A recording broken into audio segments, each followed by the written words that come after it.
day everyone, so here is our class project 2, Assembling System Unit. Members, Arias Renibiel, Manga Darwin, and Rindon Audrey. For today, we will show or demonstrate on how to assemble a computer system unit. By the way, I am Renibiel V. Arias from BSIE ICT 3E. So before we begin, computer system is consisted of the following external devices like printer, CPU cabinet, monitor, keyboard, and mouse.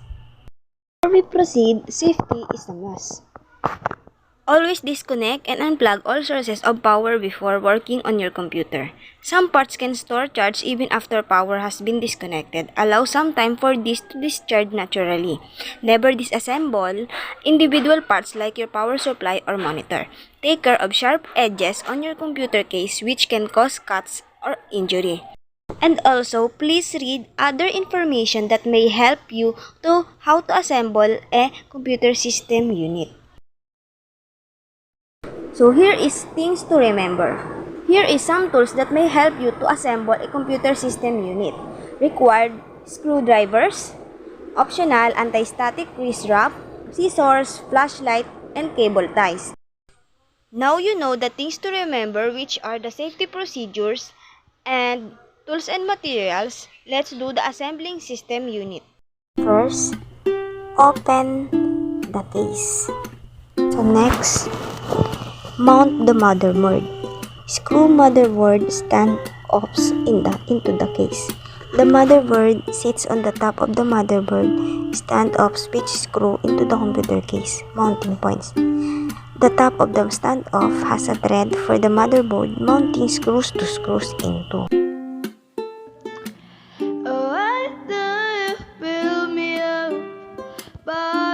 Baby, that's to let me down and mess me around, and then worst of all, you never call baby when you So next, mount the memory RAM. Press to open the clips at the both ends of the RAM mounting slots.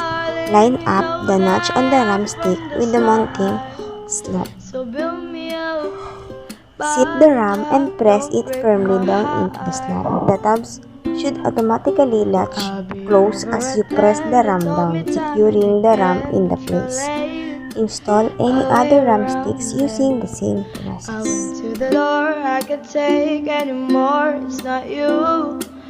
You let me down again. Hey, hey, hey. Mount storage devices. Storage devices come in two main sizes, a 3.5 form factor or 2.5 form factor. Mount storage devices into the case drive base. Fix the drive in place with screws through the case frame into the case mounting holes located on the storage drive. Connect the drive to the motherboard using a SATA cable. Plug in the power cabling to the storage drive. Mount any storage drives in the same. More than anyone, darling, you know that I have from the start. Connect all the connectors to the motherboard. To you, I'm a toy, but I could be the boy you adore if you just let me know. Although you weren't true, I'm attracted to you. Next, install the power supply or PSU. Mount the power supply and fasten with screws to the case mounting points. Plug the largest cabling connector from the power supply cabling into the motherboard. Plug the 8-pin cabling connector from the power supply cabling into the CPU power connector. What do you fill me up?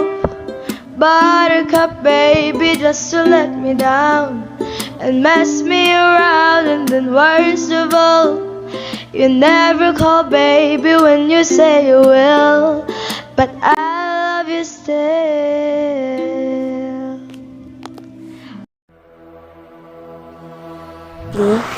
Connect the fans and front panel connectors. Mount any case fans within your case as required using the supplied screws or clips. Connect any case fans power connectors to the multiple headers located at the various places on the motherboards. Identify the cabling from the front panel ports of your PC. Now I don't need your wings to fly. No, I don't need a hand to hold in my Case and connect peripherals. Place the side cover back on. Secure the side panel with case screws.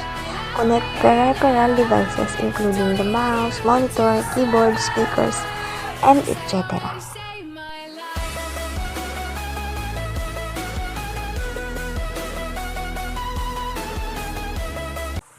Here are the tips for success. 1.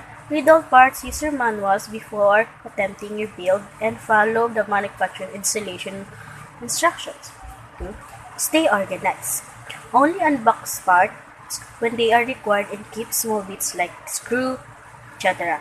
in a safe location until needed. 3. Use a separate tablet or laptop to access the internet and look up instructions, videos to help you build or troubleshoot as you go. Thank you.